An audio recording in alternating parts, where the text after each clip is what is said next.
match his story of inheriting wealth, and he never, ever talked about his past.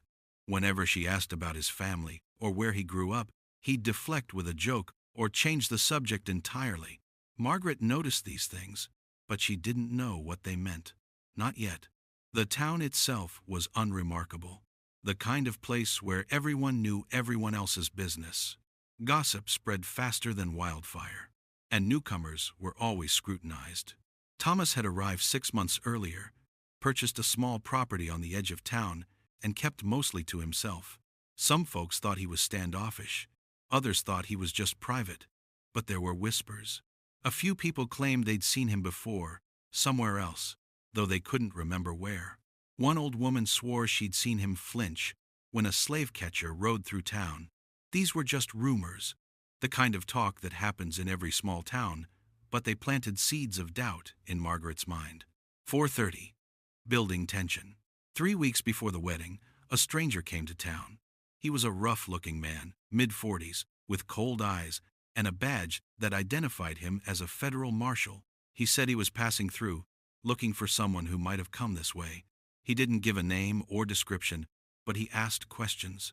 He showed up at the general store, the tavern, the church. He wanted to know about new arrivals, people who kept to themselves, anyone who seemed nervous around authorities. Margaret didn't think much of it at first.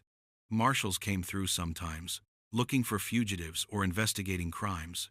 But then she noticed Thomas. He'd gone pale. He stopped coming into town. He suddenly wanted to move up the wedding date.